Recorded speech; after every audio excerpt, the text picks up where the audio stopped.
Purple eye in the canyon. That's where the all sup stage is on one side and then like the indoor thing is on the other. Which I don't mind that because there's that bar in the middle. Yeah. And just like an artist hang. Usually just me and Matt Hillier getting drunk in there.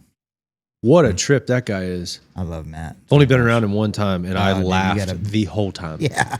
He makes me tired. I'm laughing so much, man. Is he always on like that? Always. Really? I've never seen him not on. We used to do a thing. I don't know who was hosting that. Maybe Edie and Courtney were hosting like the songwriter thing during COVID. And it would just be like 6 screens. And it would go songwriter to songwriter, live stream thing. And at the end of it, like, because we're just kind of like the hangout crew, at festivals and stuff. And so we'd have like our own virtual after party after those. And it would just be Hillier just riffing for hours on this thing. We'd all just sit in our little rooms just drinking. Wait, y'all were together. in separate locations? Yeah, like I do it from my house. Everybody did it from their house. Okay. And it would just be like, however many songwriters there would. It'd be 6 screens. And one guy would play a song, the next guy would play a song, the next guy would play. And they were usually themed, like one of them is a Roger Miller night or one of them is a whatever, right? So you learn a couple songs, maybe play one of your own songs. But as soon as that was over and it ended, we just all stayed on the call and would just for hours just shoot the shit. Because we all missed each other so much. Oh, dude. Yeah, weird stuff, huh? Yeah, it was cool, though. Yeah, Matt's a trip. How long you known him? Since 2007 or 8, probably. 1100 Springs and Matt Hillier really like got me into this whole like being able to do it. They put me on shows constantly. We were like-minded. Matt felt that I was chasing the same thing that they were chasing back in the day, right? And it was like, oh, okay, here's some younger guys that understand what, because I was straight honky tonkin' at that time, right? So I was doing the same gigs that they used to do and all that stuff. So we just became really tight, and he would help us out all the time. Yeah. So did you like when you really started playing out in public? Was that the first style of music that you went for? Yeah, it was. It's kind of what I knew. So like, I'd done all kinds of stuff. When I was in Houston, I was basically just playing blues guitar. Had a blues band. When I moved to Austin, I was still I was just a Stevie Ray fan, right? So I was just like doing guitar. I'd go to blues jams and stuff down on 6th Street when I moved to Austin. And but I went there to go to a recording school to learn how to make records, which is really an excuse for my mom to help me move to Austin. You know what I mean? Go to a vocational school. Yeah. So I started making records at my house, and I'd have different like little local bands come in. It'd be everything. It'd be punk rock, it'd be soul, it'd be whatever, blues, country. And I started to write more traditional country stuff. I kind of got back into songwriting, and I was back in Austin. So I was doing, I got heavy back into like Jerry Jeff and Guy Clark and stuff like that. I started writing some stuff like that. And then started writing just really cliched country stuff. And I would have guys that were coming through the studio. I was like, hey man, I've got a couple songs while y'all are here. You want to just back me up on this song and we'll record this. And it came out with a little EP. And it was just for like really cheesy, cliched country things. And I was like, man, let's try to just play some shows. I'll put together a little band. We'll do that. And that's how it became just me chasing down the honky tonk thing. And I was like trying to live out this like urban cowboy thing. And that became really hot in Austin at the time. In 2000, that's 2007 or 8. Yeah. Probably. Interesting. Yeah. It became a thing where like, it was always just like broken spoke. You know what I mean? It's like, that's where those acts are. But in that time, we were playing this place on the drag called the Hole in the Wall. And then that guy started another place called the White Horse, and we started to do all that stuff. And it just became a really hip thing to do this like throwback country thing, man. And and it was a lot of covers and shit like that. But every rock club in town was doing at least a country night. Like it just became this thing, like a resurgence. Not necessarily in the way of the Willie Whalen Outlaw thing, but a resurgence of traditional country music that was hubbed in Austin. So right now, when everybody's saying like, so and so's bringing 90s country back, they're bringing 80s country back, and I'm like, I feel like in Texas they've been doing that for a while that's why I'm like burned on it. Yeah, I already did that for a long time. Yeah, it's like, I mean, I did years and years and years of, you know, doing those songs and covering the Texas dance hall circuit, and I like I said, I burned. Gosh, doesn't that suck? I guess the trends have always started like that, though, where like in the indie underground world, Yeah. you got the guys doing it, and then 10 or 20 years later, it hits like a popular. Which sucks because Sucks bad. I would be doing Well, really well right now, probably, Well, if I was doing that.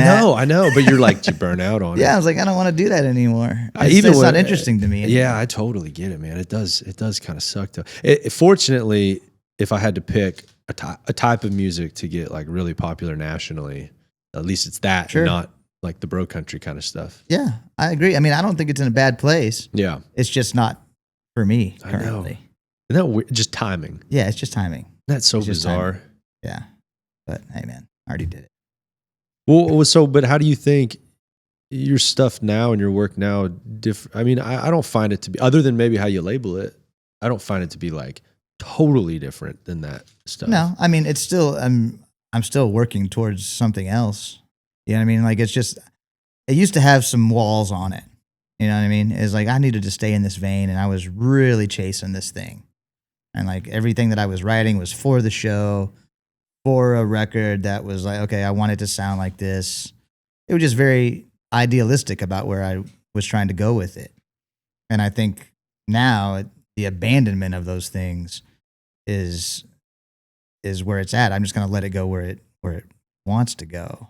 You know, I mean, and now it's like before, like I said, it was kind of a recording project, right? So, I mean, everything was just my idea.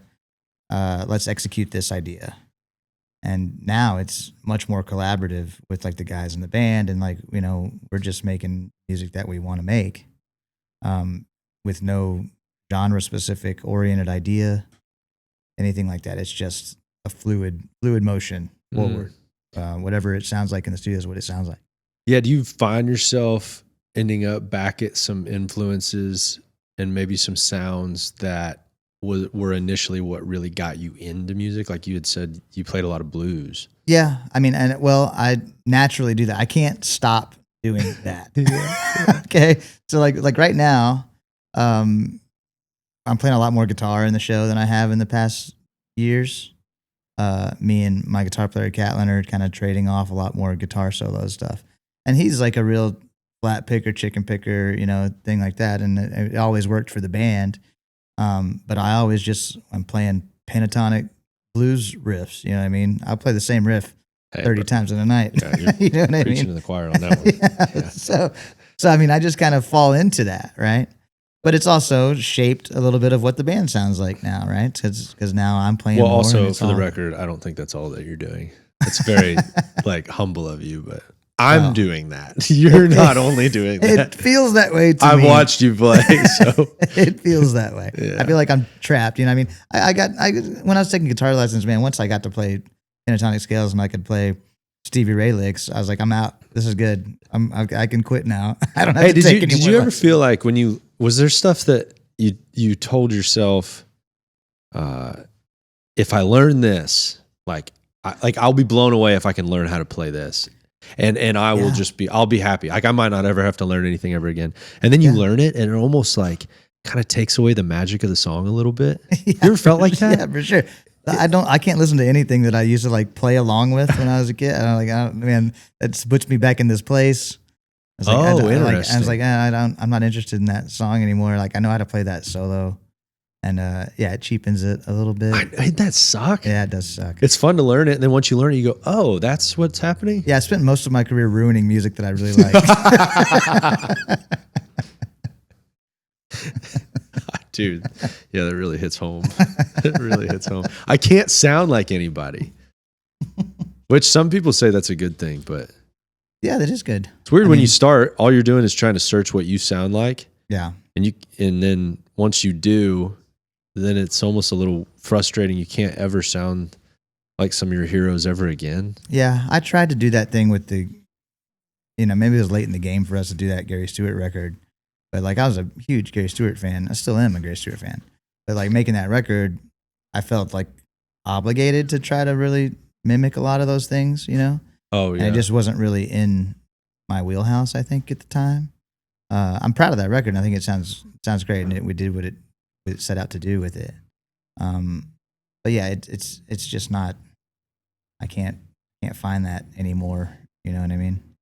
It's hard to do.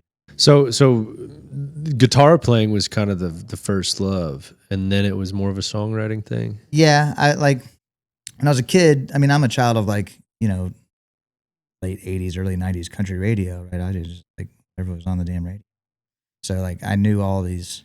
The reason we did all these cover songs and shit was because I just made a list of every song I knew every word to, right? Because I used to sing all these songs when I was a kid. And then I got into guitar when I started taking lessons at like 8, like that. And then that really changed my path to a more guitar-driven thing. And I wasn't writing at all. I didn't really start really getting into writing until Austin in about 2000. I started to really try to hone a writing skill. And that would have been when you were recording. And, Yeah. And you just wanted to have some. Yeah, I needed material to record, and I wanted to record in my house, and that's kind of birthed that whole songwriting thing. Interesting though that you didn't go for like bluesy songs.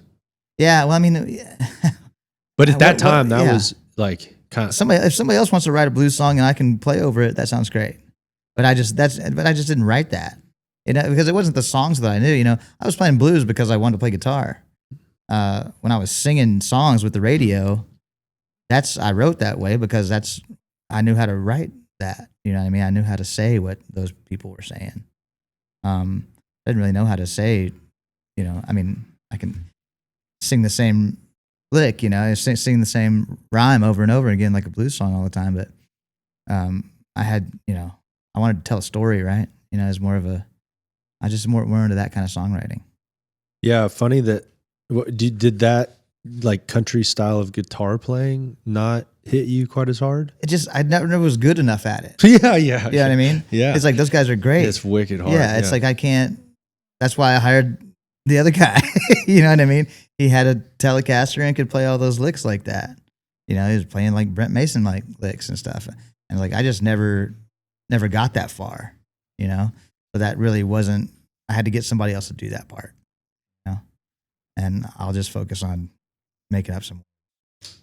Yeah. I always find it fascinating how that stuff works out. Some of the things like you think are your greatest influences and things that you might sound like at some point, at least in my experience, I find myself the further I go, like I get farther and farther away from all my initial influences. There's some quote about that. It's like when you're young in your career, you really chase your influences, and then as you get older and you get more developed, you like run from them. And like that has definitely. Yeah, but it's almost subconscious. Yeah. You Oh yeah, I don't intend. I mean, everything is pretty subconscious for me. Yeah. It's like I'm just gonna let it go the way it's gonna go. I've learned I don't really have any control over that. Was there a certain point in your life that you start to let go more of that? Yeah, I mean, all of my time in Austin, really. I mean, it was just I was exposed to more stuff, listening to new things. I think a big changing point for me. I remember sitting in my very first apartment in Austin, and my old drummer, his aunt had given him this DVD, Wilco, I'm Trying to Break Your Heart DVD, about them making the Yankee Hotel Foxtrot record. And I was making records at the time. I was in the studio school. It was the most like fascinating thing to me to watch these guys make this record. And I had no idea. I didn't know who Wilco was or anything like that, or Jeff Tweedy, that. And it really just changed my whole perspective about how to make records and how to write songs and how to create. And it was a game changer. I mean, I like overnight flipped my perspective about how I wanted to do the whole thing. How did you want to do it before that? I didn't know. It was just like, it was go in the studio and record a song, write a song, go in the studio and record a song. It was not really, I didn't think anything about the artistry of being in the room and developing a song and changing things up. And trying things in other different ways, you know, try one song 20 different ways, things like that. That just wasn't, hadn't occurred to me. I needed someone to show me that. And once I saw it, that's became what I was chasing. Dang, but that was pretty early on. That was 03, 02, 03, something like that. What a blessing that is to figure that out early. It was great, man. It was great. In some ways. Yeah. Because it kind of opened up Pandora's box a little bit. It probably, what we said before, it took me off the path of where it would be just fine now. Yeah, I know, right? Yeah. Yeah, some people just take I try to keep it simplistic, but some people take such a simplistic approach and yeah, you'll strike gold sometimes, but I just can't work that way. I have to tinker. There's a lot of settling, I feel like, that happens that I don't appreciate. That's the way it feels to me, is settling. So yeah, it's like, man, that could be so much better. Or at least try. I overanalyze most things that I hear. You know what I mean? It's like, oh, I would have done. Because I come at it as like from a producer standpoint too. It's like, oh, there's a better way to do that, or a better way to say that, or a better way to execute this, or, you know what I mean? Just another approach that I feel like was never even exhausted, you know? Yeah, it is interesting to see some of the decisions people come up with. That's the fun part of analyzing it. Some people take that as being super judgmental. You can still like something and enjoy something and still be critical of it. Yeah. I'll be all the things. I'll be critical, judgmental. Yeah. whatever. I mean, yeah, they're not mutually exclusive. Yeah, for sure. You can still be supportive of it too. Yeah, for sure. I got no problems with anybody that's like doing what they want to do and happy with their art and happy with their career. That's awesome. I too am those things. Yeah. And some people would say those things about me. Well, and there's probably songs you could go listen back to of yours that you'd be like, what? Why? Or what about this? Yeah, what do I try not to listen to those things. Well, yeah, and I wasn't trying to be accusatory. I have the same thing. So it's Yeah, only you. We all do. It's If we only you, didn't- Mike. If we didn't have that, then we wouldn't really be doing this for the right reasons. And I think you have to like know that you're evolving and advancing, getting better. I'm envious at times of people though that like, I'm a little bit envious because I love being in it for the process. Yeah. But I'm envious at times of people that can just like, they're like, no, that's good. That's fine. Like, Yeah. what? That must be nice. Yeah. I didn't get that one. Yeah, me either. Skip that. I wonder why. I wonder if that has something to do with like upbringing or something. Did you have a big family? It's PRCA Rodeo time in Decatur, Texas. September 18th, 19th, and 20th at the Wise County Fairgrounds. A Cowboys' last chance on points before Vegas, so hold on for an exciting ride. Concerts following each night. Red Shahan with Eric Willis kicking it off on Thursday. Giovanni and the Hired Guns with Claire Hinkle Friday night. And Silverada with Jarrod Morris closing it out Saturday. Get your tickets now on Pre-Kindle. Brought to you by Galloway Pro Rodeo. No, I mean, my parents split early. I live with my dad. Sister kind of lived with my mom. It was kind of separated. But my grandmother lived like on the same property as us. I mean, I spent a lot of time with my grandparents.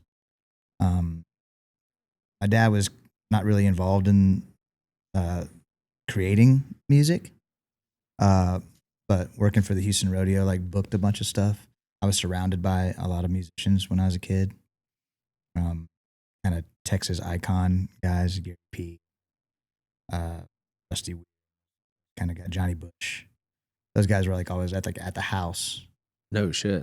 So like, you know, sitting at the kitchen table with like Johnny Bush playing fiddle and a part of my growing up. Brian Black, Clint's older brother, lived at my house when I was all through high school. Just lived there, had a tour bus outside. I was like, oh, this is like an achievable career. Yeah, this is totally normal. Yeah. I was like, okay, this guy's like, you know, I mean, his brother is, you know, a country music superstar, let's say, right? And he's a guy out of Katy who has a tour bus and plays the bar circuit, and makes records and stuff. And I was like, oh, okay. But not anybody outside of that realm would know him. It kind of changed my perspective pretty early on about how, you know, a career can be a career without being, you know, name and lights, you know, like a big thing. That's tough though. Yeah. Yeah. I mean, I watched it. Yeah. But that was cool. I mean, that was great for me because I would get up on stage and sing with these people, and I would perform with them. And that helped me to get started really early on that side of it, on like performance side of it. Because I would sing with them, sit in with them. And then by the time I was 14 or so, I had like a standing gig, at like the local bar that me and my would go. Damn. So you didn't have to work through like any real stage fright kind of. Not really. Just Man. always I never normal. really had that. Yeah. I was doing 4 hours when I was 14, just whatever songs I had learned that week in guitar lessons. Damn. Yeah. So did you do anything else? Or was that pretty much it? That's pretty much it, man. I mean, through high school and stuff, I had a blues band and we would play some clubs and barbecues and like, Houston Rodeo has a big world champion barbecue cook-off every year. And my dad was part of one of the tents there, right? So we would play that all the time. Yeah, I mean, I pretty much did that all the way through. That's how I got through high school. When I moved to Austin, I just continued to kind of do that. I had some odd jobs, working like a hotel, fixing toilets. But That's where the real songs are written. Yeah. Spraying down mold in a hotel room. Oof. Bet there was some nasty shit, huh? Oh yeah, it was a great hotel. Where was it? It was like North Austin. I can't remember. It's called the Nap. I don't remember what that stands for. North Austin Plaza. Yeah, I had a bunch of friends that were working there. The guys I was living with were working there. It was all just we just hung out. This hotel and really Yeah. thinking about the gigs we were going to play that night. Yeah, it's funny. Like early 2000s, that would have been. The blues were not a thing then. No. And then, oddly enough, the only way they really got into like the pop sort of zeitgeist, I guess, would have been Mayer, Yeah, right? for sure. Yeah, and I was Or a like big Mayer. I was Gary- a big Mayer fan. You were, Yeah, man. yeah. I love John Mayer. I saw John Mayer when I was in high school still. Like this is 2000, 2001. I drove up to Holy Austin. cow, dude! That's like right at the beginning. He was playing acoustic. Didn't he by put out his first himself. music in like '99? Yeah, I mean it was like Room for Squares tour, right? Like it was just him acoustic opening for something. Dude, did I find a Mayer buddy? Yeah. Hell yeah, Yeah. dude! I always tippy toe a little bit Yeah. when I bring it up. I No, tippy man, toe. I'm all in. Let's do it. Well, it's funny when I was like probably 10, 12 years ago, bringing him up, people just would wince. Oh, not me, man. Oh yeah, we were all in, dude. Me and Okay. a bunch of my boys, and like that's another one. I mean, just kind of saying that made me realize that's another thing that really helped kind of spur the songwriting thing for me. Because Mayer was kind of like, here's a blues guy, He can play. and he's like writing great songs, and he's picking this awesome guitar. I was like, this is a thing. This is Yeah, people man. are doing this. Yeah, that's really cool. Yeah, kindred spirits on that for sure. Yeah, that really didn't occur to me until you just said that really probably was a big changing point for me too. That's interesting. I feel like he had a massive if you were a white kid in the Yeah. 2000s playing Absolutely. an acoustic guitar, I find it hard to believe. Yeah.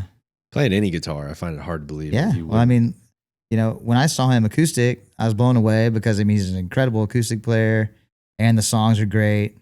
And then when when you go further, and then he's doing, the trio stuff and all that, man. And like, here's another Stevie Ray head too, right? So like, you know what I mean? It's like, this is all kind of aligning for me. I had never had and will never have a problem with John Mayer. yes, that's awesome. Yeah. Yeah, because in the country world, even when I first started playing, like in the more of the country stuff, people were just they weren't super hot on it, Yeah. which is just Yeah. interesting to me. Yeah. The people are fighting that pretty hard. Yeah. There's a lot of closeted John Mayer fans out there. Yeah, why? It's so goofy. Yeah. Well, here it was fun. I was talking to somebody about it the other day, and like it actually kind of bugs me because Mayer, he kind of like gets a little awkward about your body is a wonderland. He kind of makes Yeah. fun of it a little Mhm. bit. And somebody was like, "Wow, isn't he like the Wonderland guy or whatever?" And I'm like, "You ever like really listen to that song?" Because I was like, I don't think he gets enough credit as being like a great lyricist. Yeah. And they're like, well, name one song. So I actually brought up Your Body is a Wonderland. And they're like, what are you talking about? And I was like, go read through that song. Read through some of those lyrics. I know it's a love song, so it's going to be inherently, like if you're not into the lovey-dovey stuff, it's going to be goofy. Look at any love song. But he's got some absolute fire lines in there. I mean, talk about one of the best, like maybe debut records of an artist ever. Insane. It's pretty damn well, and then good. like that song specifically, like try, like when you first start playing guitar and singing, like try playing that and singing at the same time. Like it's only this little 3-chord. Yeah, play Neon and sing that at the same time. Yeah, well, that's a totally different beast. But then Your Body is Wonderland goes into this like crazy jazzy breakdown and like for the bridge, and it's like way too long. Yeah. And they just like groove on this like wild jazz chord. Yeah, who let that guy produce that? Yeah. It's like, don't tell me that stuff's like not good. I get it. It might not be for everybody. It's a little bit. Now that I've gotten more into rock and roll and stuff like that's maybe a little bit like more distorted. Yeah, of course. But it's also the age. You know what I mean? Like he's writing those things because that was what, that's the thing. He was like 18. I was experiencing those things at the same time, right? Like all the things that he's writing about, everything hit pretty close to home to me. Yeah. We were pretty similarly aged and like into the same stuff. It hit. And like I said, with me and like all of my friends, we got that all that stuff clicked. And it was so fresh. You're coming out of grunge and a lot of that 90s rock. Yeah. And then you get something really soft like that, but checked all the boxes, man. Yeah. Yeah. So you said you went and saw him in 2000. That was your original story. Yeah, 2000, 2001. I saw him at Stubbs inside. He opened for someone I can't recall. Was that for City Limits? No, it was just. Oh, okay. It was just a show. Okay. I think he went on tour with OAR for a little bit. Whoa. Like opening for them, I think. That's a cool I saw that. I've seen him a few times at Stubbs in Austin around that time period. One of them, he was inside. I can't remember who he was with. One time I did see him open outside for OAR. I've seen him quite a few times. Yeah, me too. Yeah. I've seen him quite a bit. I think I've seen not every tour. Because I got pretty jazzed whenever he started doing that more folky Americana thing. Right. That was very cool. But it actually opened up my mind to the idea of how people perceive music in a big way. Because like when he went and did the folky country stuff, I observed myself personally as kind of like when he came out in like a buckaroo hat and like wearing like a Navajo rug and stuff, I was like, what's going on here? Right. That I liked the music. I loved the music and I loved the songs. But it hit me as inauthentic because he like played dress up with it, which is something that I've always kept in. Like if he had walked out and been playing these super folk songs and like looked like the exact same dude that I come to know, I would have liked it more. Yeah, it would have made less sense from a branding standpoint, I guess, if you wrote it down on paper. But yeah, I think his career exploded pretty quickly though at that time, and maybe there's maybe some identity crisis things going on there probably. Yeah, I can't even imagine. I think like, did you ever have that DVD for Any Given Sunday? Oh yeah. Yeah. It's like, that was like peak Mayer for me. You know what I mean? It's just like him in a t-shirt, cargo pants. Yeah, man. Just like ripping guitar solos. Yeah. Everybody singing along in some college town. Yep. Yeah. It's perfect. Yeah, my peak was that Where the Light Is one. Oh yeah, for sure. That was just insane. And then you play all three of those sets. Yeah. Yeah, it's interesting with stuff like that. I like to think that I can see between the lines on everything and I don't get caught up in the marketing and like it's bullshit. Like I get caught up in it just like anybody else. Prime example would be when Sturgill came out. Mm-hmm. One of the things I've loved all of his songs and everything. But one of the things that really drew me into him was the fact that he'd just get up there in his little New Balances. He looked like he was like a middle school soccer coach or something. For sure. You know? Oh just, yeah. His little ball cap on. Like he didn't have a freaking nudie suit. Like he didn't look like the music sounded. Yeah. Right? There was definitely a time where I was going to cop that whole thing. Okay. And I was like wearing the Wrangler denim shirt and the jeans and the New Balance and just like, because the whole thing, his deal was like, well, Willie does the same thing. You know what I mean? Like, okay, this all makes sense to me. That's when I was like, okay, I don't care. I was not gonna do the dress up anymore. Yeah. Like I kind of abandoned the cowboy hat thing for a while. You know what I mean? To whatever detriment that may have. Yeah. I don't know, but I mean, I still feel that way. I don't do the dress up as much as I know, but to. I guess the thing is like if you feel like wearing a hat, just like wear one. That's exactly where I'm at right now. Yeah, wear one. If you don't. Yeah. That's where I'm at. Yeah. It's like I pick my moments. I was like, Yeah. did the Opry a couple days ago, wore the hat. You know what I mean? Yeah, I did sure. it, I might wear it tonight. It's a rodeo. Which is insane that's the first time you played the Opry? That was my third. Oh, okay. Yeah. So did you play the Opry already with the Moonpies? I did. The first time was Moonpies. Second time, I think we had just rebranded. Oh, like, okay. right after. So y'all have done it twice now. Yeah. So that was, the Moonpie one was the debut, and we did like steak night and stuff like that. And then can't remember what I played the second time. Third time, I don't have a steel player anymore. We brought keys. It was interesting. I wasn't nervous about the third time at all. Like the first time I was terrified. Second time I was like, okay, I think I get the gist of it, but what am I going to play? How am I going to keep this fresh? And the third time I was like, I'm just going to have fun. It gets a little bit easier. It's heavy every time, right? I mean, Well, just they walking through the really- hallway. Oh, dude, Dude, they make it freaking it's tough, man. It's like bigger than your wedding day. Here you go, man. And you got 10 minutes. You get out there and do, you got a line check real quick. It's very rigid. You know what I mean? Well, don't they make you do all those spots about like, Yeah. what does this mean to you? They definitely milk you for content when you're there. Gosh. But it's a lot of fun. It's just, Yeah. I mean, it's a radio show. You know what I mean? And I think you start to understand that the more you do it. And it just, if you work it, like everybody's there to work and create this radio show all together, right? And, you and the crew and all the other artists are just part of this bigger picture of what this night's going to look like. Hmm. And you just find your spot where you fit in there and you go and do your thing. What songs did y'all play? How many did you get? You do 3 Okay. pretty much every Yeah. time. All right. It's like 15 to 20 minutes of time that you have. I did So a you just new play like a song. 15-minute blues solo? Yeah, pretty Yeah. much. I would do that. Just once. Maybe I'll do that next time. Yeah, do it. Yeah. Next time. Yeah. If it goes bad, just blame it on me. Yeah, for sure. Oh yeah, from here on out. Yeah, it's cool though, man. I mean, I definitely, like I said, I think I'm feeling freer with what to do there. Like I played a brand new song there that we're gonna probably record next week, just because we could, and I think it's a cool story. You know what I mean? I played this song for the first time on the Opry. We've been doing this bit. I have a song on the last record that Brent Cobb sings on, but Brent Cobb does not tour with me, right? So I've had my tour manager out there. Why you can't get Brent Cobb I to can't tour? get Brent Cobb to just come on tour. That's It's weird. bullshit. Yeah, What an I don't know. asshole. Yeah, it's so fucking terrible. So I have my tour manager come out and he sings the Brent Cobb part, and it's a good bit. Like it really works. People love it. People went crazy the first time we did. I was like, I'm gonna do that on the Opry. And so I did, like, the first song I did was Road Crew, and to just kind of set up my bit, right? And it's like, oh, speaking of Road Crew, then he comes out and brings me another guitar. So it was your tour manager at the Opry too. Yeah, I put Okay. him in the circle. So you couldn't get Brent Cobb. No, at I didn't the even call Opry? him. I didn't even call him. Oh, okay. No, I didn't even call him.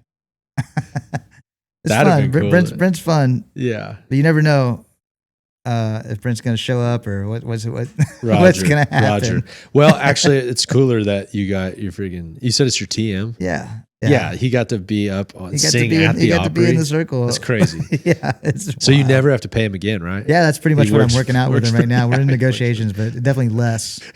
Definitely less. Yeah. Yeah. Yeah. He's Yeah. he's taking silver. He's getting paid in Silverada coin That's now. exactly right. Yeah. You guys have a crypto, don't you? I'm thinking about making challenge coins.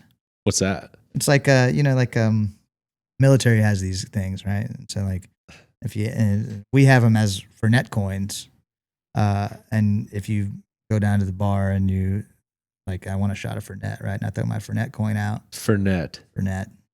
Oh, we'll get into that. Oh, you got a challenge coin right there. You put it down, and if the other guy doesn't have his coin, he has to buy the drinks. Oh, so everybody's just got to have it on them. You got to have it on you. It's like an AA coin. It's, yeah, except the other way. Yeah. Oh, dude, you got a drink? I'm sorry, dude. Yeah. You're being That's it. screwed, man. Yeah, I don't know how it works if somebody throws an AA coin down and I throw my challenge coin down. That'll happen one day. I'm Dude, sure. what's the most annoying question that you've gotten about y'all's name change, branding change? all of them? Or like what? Okay, how- I'll tell you one. Okay, this happened to me sometime on this last tour. A chick walks up to us at this festival It's like a biker rally. And Where at? it was in somewhere in California, it was in Silverado, California. That's perfect. Yeah, it was perfect. She walks up and grabs us. We're just walking through the festival, and she says, "I have to ask you something." I was like, "Oh, here it comes, right?" And she said, "Why did you change your name from Mike and the Muffin Tops?" and we were like, "Exactly." She was actually asking why. That was a real thing. So she didn't know the original name, and didn't like if it was that name. Yeah, still was curious. Like was still curious.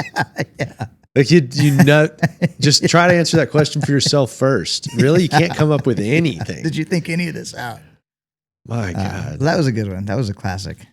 But I mean, I get it every day, and I get complainers. I get people that are like, it's a good move.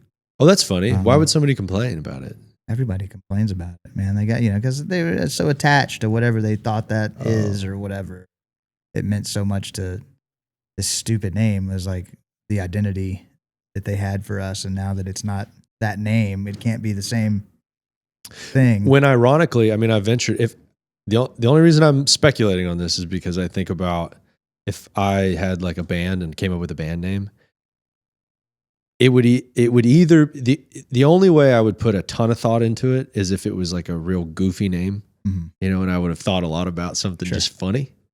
Otherwise, it probably would have been something that I came up with relatively quick. Yes, I had both of those. Okay, right. So it's funny that somebody gets so attached to something that maybe was just something you're like, it's a name. Like I just came up with it anyway. Yeah, I remember. I mean, I was like shower and like somebody was still recording. We were making the EP. I was like, I'm just going to call it this because I have a gig at the Hole in the Wall next week and I need to put something on a marquee. And so that's the thing so that everybody that's what it was. Why'd you change it? Yeah, and then 20 years later, like, man, that was great. No, man. I just, at the time I didn't know what it was, right? Yeah. I had 4 songs. Yeah. And we weren't good at it. Well, that goes to show you the meaning of something actually comes from the work you put into it, not just like what you call it. That's what I think. Yeah. I agree. But shows you how powerful branding is. Yeah, apparently so, man. Yeah. I mean, but I think that you give it a little bit of time and it'll all be passé. It's like I don't think. Oh, has that been something that like has like caused? I mean, just some minor uproar on the internet, and you get an occasional asshole at a bar, that's gonna say something to you about it.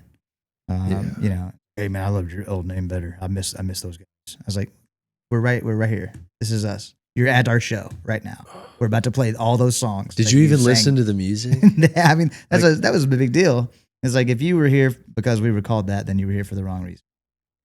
So see yourself out. That's probably something that's existed forever, though. People just like listening critically. I sound like a broken record too, where I get at this point in my life, I kind of giggle at it. But the idea of stuff being country or not country, like, oh yeah, I've talked about it a bunch, where even stuff that's considered like the most country right now, like most people don't realize a lot of those records are cut with musicians from like metal and rock. Yeah. The way that they actually mix them. Like for instance, Cody Johnson records, like those drums are like Nickelback drums. Yeah. Just is what it is. And they're like considered like the most country, like this is country. And then if somebody were to do he's a metal drummer anyway. Yeah, exactly. You know what I mean? Yeah. Where he comes from. I'm not even saying it's a bad thing. And that's on the show. That's not even on the record. You know what I mean? Like, yeah. It's always that way. Right. That's my only reason saying that at times is just to push back against people that just get so opinionated when they really don't know what they're talking about. Yeah, most people that are vocal about those things do not know. It's like, I like your old name. Mm-hmm. The music was better. Yeah, it's like very it's the matter of same fact. music. Yeah. Like, have you actually listened to the like sonically the way this stuff sounds? But I don't know. I think I'm being hard on people though, expecting them to listen in that way. I mean, that's why we do it. Look, I don't fault people for if they judge, like, let's say us by our band name or our genre or whatever they want to do. However they feel about us, however they feel about it. And that's fine with me. I mean, they're still coming to the show. I don't know why the need is to voice that opinion so heavily to me. You know what I mean? And to tell me like, oh, well, you're not as country as you used to be, or I liked your old name better, or where's the steel guitar or whatever. It's like, I mean, I understand you have an opinion and you're passionate about, the music and what we're doing. Do you address any of that stuff on stage? I try to stay away from it. I mean, I'm not scared of any of it. It's like, I'm not embarrassed or running from the old name or our history as a honky tonk band or everything we've done in the past. It's all part of this linear story, this history of our group, right? Of these guys.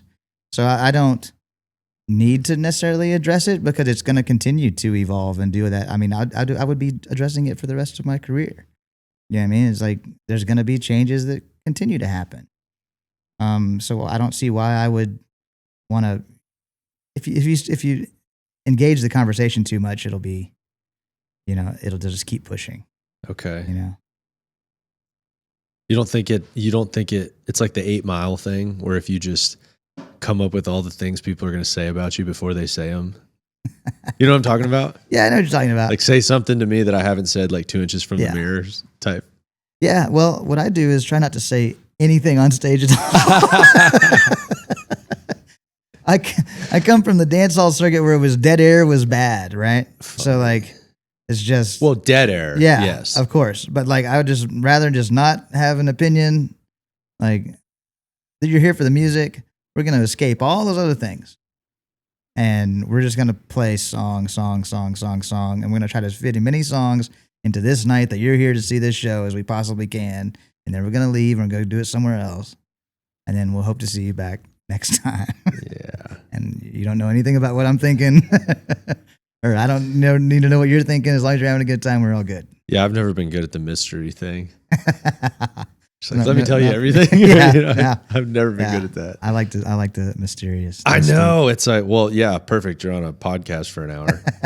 Very mysterious. I'm not giving too much away. How much did you make after taxes last year? Did somebody ask me that? Or what were we? There was another time somebody said, do you know Ross Cooper? Yeah. Yeah, he's a funny cat. Yeah. What did he say to me? He said something about take home or. It was like at like a random point in the conversation. I was like in the middle of saying something, and he's like, "Did you do your taxes this year?" It's like after net of expenses, what did you make this year? So that was so funny. Not enough is the answer to that question. Yeah, I don't know. Some people get freaked out about. I think that's changed with generations. A lot of people used to think questions in general used to be like kind of rude. Like I used to get that vibe from people. Like when I say used to, when I was growing up, like when I was a kid, it'd be like, hey, enough with the questions, but they were like pretty good questions. I was just inquisitive. They weren't, I don't think they were just annoying. Why are you doing that? They were like, well, it obviously didn't phase you. You're still doing it now. I know I'm still annoying. It's just like, but now I'm just forcing people to do it on camera so they can't get away from me. Perfect. Yeah, exactly. But I remember it used to be like, oh yeah, you shouldn't ask people that. There was a lot of that. You shouldn't ask people that. And then now I feel like in society we've gotten to a point where I'm curious if it's because of the internet and like so much of people's lives is out there. It's hard to hide from the world right now. And I wonder if it's in a good way, it's made people kind of open up a little bit. You just can't hide things quite as much. And the idea of being like, that's too many questions right there. It's like, well, who are you? I think I liked that better when it was more closed off. Really? Yeah. When it was more closed off? Yeah. I don't think I need to about whatever all the time. Everybody's opinion on anything. I'm just, like I said, talked about it earlier. I'm just staying in my lane, right? I mean, I'm not on the socials, right? I don't read those things. I don't engage those things. If my wife runs all the socials, if she feels like she needs to engage somebody, she will engage them. Well, but what I'm saying is maybe it filtered into just social interactions. Right. Like you're just sitting at a bar and you ask guys some questions. Nowadays, it just seems like to me they're not quite as off put by the questions. Yeah, well, I think maybe the questions have gotten a little bit, I don't know, angrier or something, maybe. Oh. More loaded. Nowadays? In what way? Just don't like questions. Well, what do you mean by question? Are you saying like just a genuine question? Like, hey, where are you from, man? No, those are fine. Yeah. But just like anything deeper than, you know, I mean, like I try to stay pretty private about, you know, most things, you know what I mean? And even in a career way and all these things that we're talking about, people questioning about now, it's like, I mean, that's our prerogative and that's, you know, that's the things that we think about. And, it is something I know how to talk about, you know? So I'll answer questions about our career stuff to people, but, it always just seems so loaded to me these days. Oh, They're interesting. looking for an answer. They're looking for an explanation from me. Like explain yourself. You know what I mean? Okay. So it's the intent behind the question. That's what I feel like. Yeah. I can feel you on that. Yeah. Well, yeah, the social media thing. Well, some people, it seems like they're trying to act like they're so open and like they're an open book, but it's kind of a facade. They're acting like, oh, I'm so quirky and look at me, I'm just in front of the camera. And, Right. And it's like, well, that's not really you and what you got going on. Yeah. I show like very specific parts of my life I'm open about. Like I don't include my wife on a ton of stuff. Right. Like I just got like a segment of my life that's like, this is private. I don't like to talk about money. That's also a thing that I feel like it's gotten way more normal. Is the way I was raised is like, you're not like the idea of asking somebody what they make, how much you get paid for that, or like that type of stuff. Yeah. I have heard those questions more often now. Yeah, I feel like that does get asked a lot now. I think even artists more freely talk about that more than I think they used to, which I don't really appreciate. Weird. I think it's weird. Yeah, I don't like that. Yeah, yeah, I've just noticed, like, even just like going out, I like to golf, and I've just noticed some guys talking about just like what they make. Oh, I did this project the other day, and I'm like, I don't remember it being in quite that. Or if somebody did do that, everybody around them would be like, shut up. Yeah. What are you talking about that for? Yeah, what are you talking about? Are you trying to tell me how much money you make? So, yeah, in the same sentence as saying, I think it's cool that people have become more open. I think it's kind of lame that they've become more open too. Yeah, I'm over it. There's a huge part of me that just wants to disappear and just be able to put out music, but there's such a now we're talking. Yeah. It's a part of it too that's cool though, being able to connect. Like if you can actually connect through video, I don't find it that much different than MTV in the 90s doing a TikTok if you do it in a cool way. Yeah. I struggle with the whole aspect of engagement and social media presence and stuff like that. Just because it's not my wheelhouse. I'm not like that great at it. And I'm not as up as what I should know about, you know, and how like the trends of it. And it just comes off to me like I don't know what I'm doing. And I'd rather just stick to just what I'm good at and what I know and what I came here to do. You know, I just want to write and play. And I tried to compartmentalize all those things as much as I can. You know what I mean? Like I stay off of the social thing. I don't really engage that. You know, I don't participate as much just because I try to stay hyper focused on my own personal direction. You know what I mean? So that just takes time away to me. And that's just noise to me. I don't feel like that. I don't feel like, I mean, we have to do it. It's part of the business, you know, especially now. So we do those things and we make content and stuff like that. But that always seems fraudulent to me. You know what I mean? It's like I'm doing it for the reason that we all know that we're doing it. You know what I mean? Is to try to engage and bring more. You think you'd feel different table. about it if you had like a marketing production type person that was just setting up ideas for you and be like, hey, we've get with the camera and do this. Look at this and say this. We've done that in the past too. I mean, like this was a conversation from earlier. Is like I was like, it was more beneficial to us to bring a photographer or some sort of content creator out on the road than it was to bring a front of house guy or you know something like that. You know what I mean? Because you know that's where I'm really making movement at, right? I mean, like my front of house show sounds really good. Sounds good to 300 to 500 people. But if I have a video that goes up on Instagram, I'm gonna hit thousands and thousands of people with this thing in a split second. You know what I mean? So it is easier when there's someone else that's controlling that and prompting me to do things, or getting the band. People like load in, and they want to see load in, right? It's like, why do you want to see load in? But you post a video of us loading in and joking around on stage while we're doing sound check. That's a hit. Yeah. You know what I mean? Yeah, but you just post a video you playing. Yeah. So whatever. No one cares. Yeah. It is interesting. But like, I'm the same way when I look at stuff. Yeah. I'm like, I don't want to see that. Just another guy on a mic. Mm-hmm. Yeah, that was I never watched anybody's live stream during the pandemic thing, because like, I don't want to just sit here and watch some guy play guitar in front of his fireplace. Right? I'm not interested in that. It is. Humans are so weird. But at the same time, if he was like doing something really bizarre. Yeah. I did a weird one during the pandemic where I did like a la late night show. Allah? Allah. Wait, hold on. What? It was like a Muslim thing, Letterman. or- It was like Letterman. So I like had like cards, and I would take questions, and I would raffle stuff off, and I would show old clips of like that I would find on my computer of the band or whatever. It was just a late night show. Yeah. You know what I mean? To me, that was a little bit more interesting than, and I would play a song every now and then or whatever. But that was just more interesting than just, please put money in this tip jar while I sit here on my couch and stare into my laptop. Yeah, well, I just play my guitar. Yeah. It has gotten, I would totally agree. The little late night show kind of thing. I can't believe I didn't see that. I don't It was know how I fun. missed that one. They're probably still on the internet somewhere. I need to probably wipe those. How many did you do? I mean, I did like, I don't know, 8 to 10 of them. Would you have probably. guests on?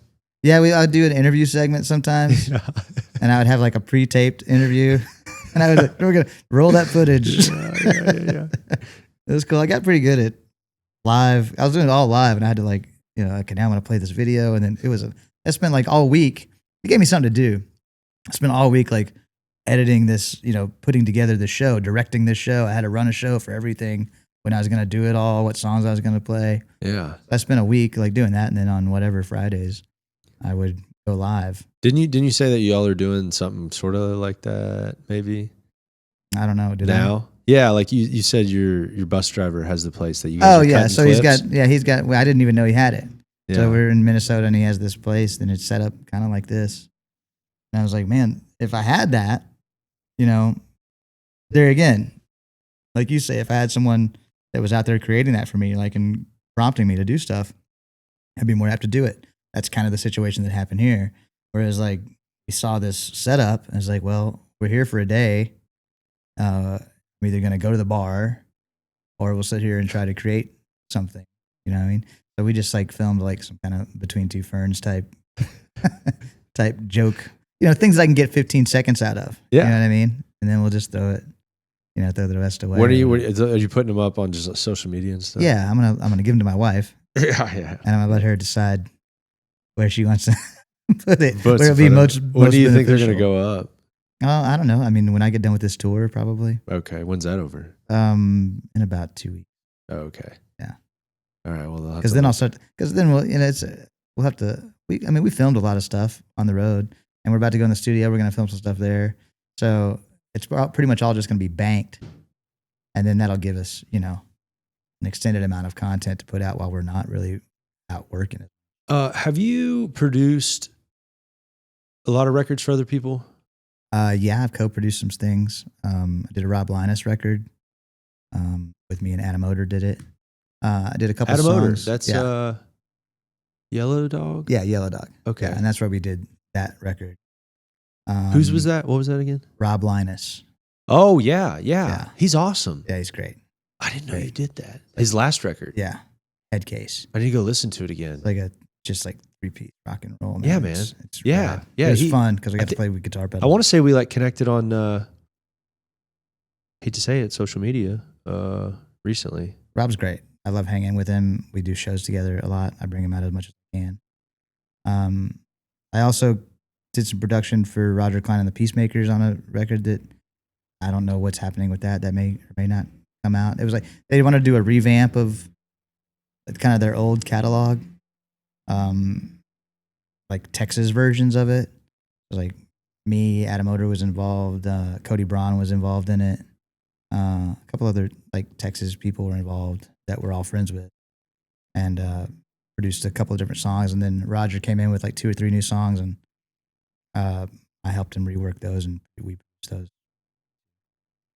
So yeah, I mean, I'm trying to delve more into that. I produced a record for this guy named Paul Nipper years and years and years ago. It was my first foray into that, and I loved it. I mean, that's kind of what I wanted to do anyway. You know, what I mean, like I said, when I moved to Austin, that's what I was learning how to do, and then with that Wilco thing, really inspired that to, you know, be more creative in the studio and exercise those things.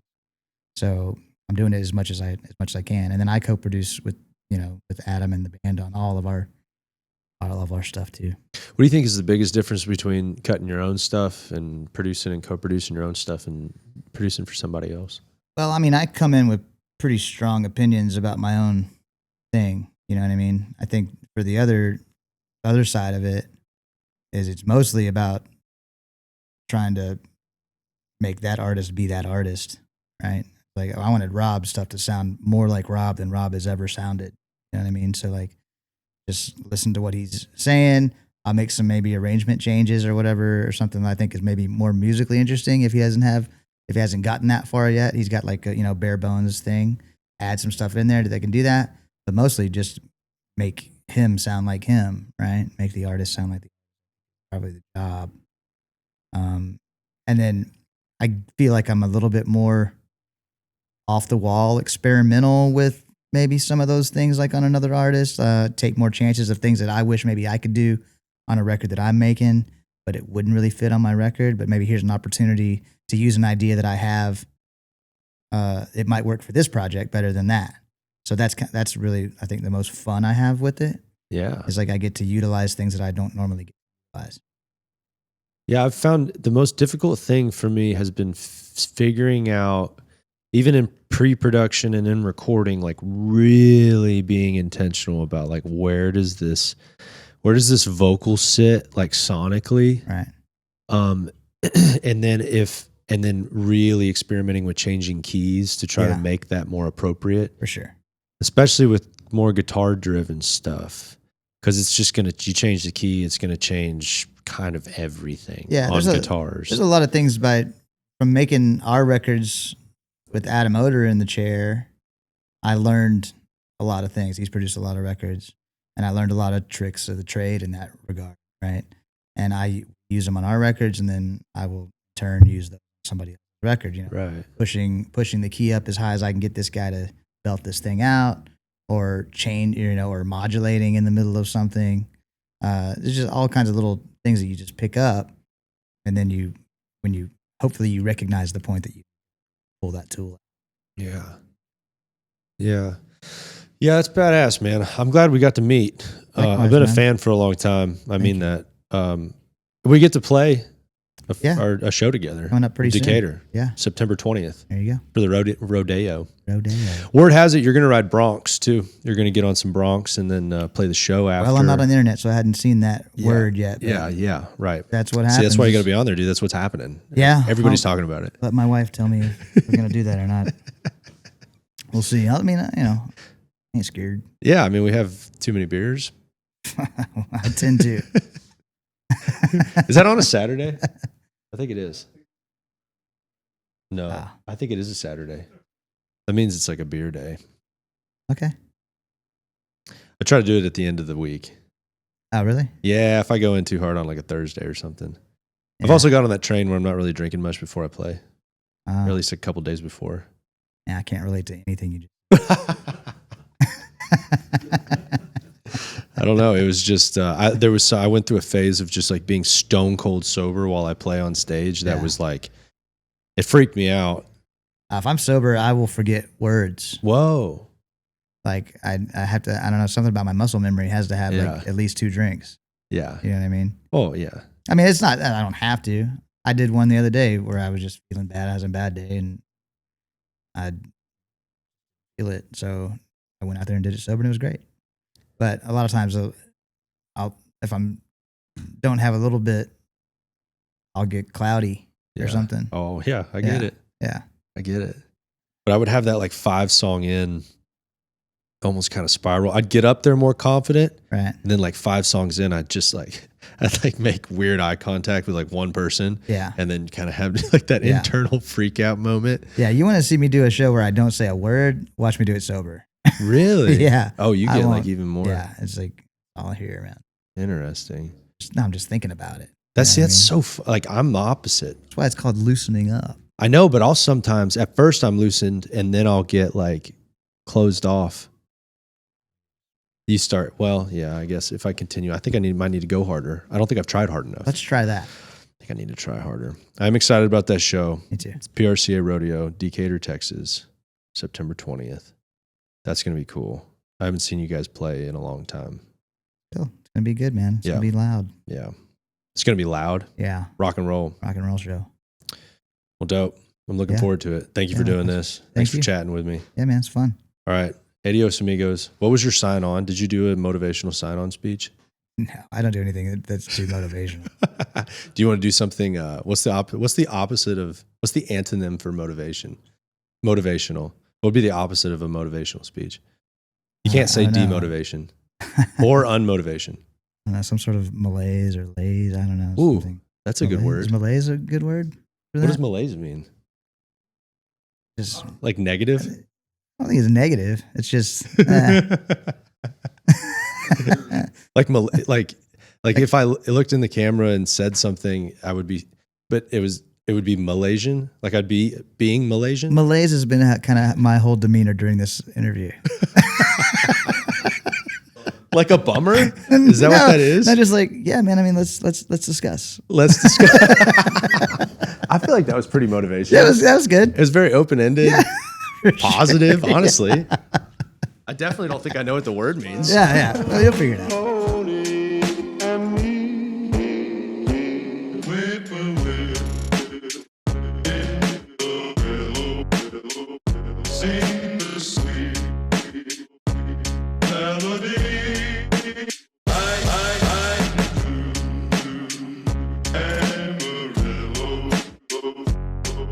My rifle, my pony, and me. Don't wanna hang my sombrero on the limb of a tree.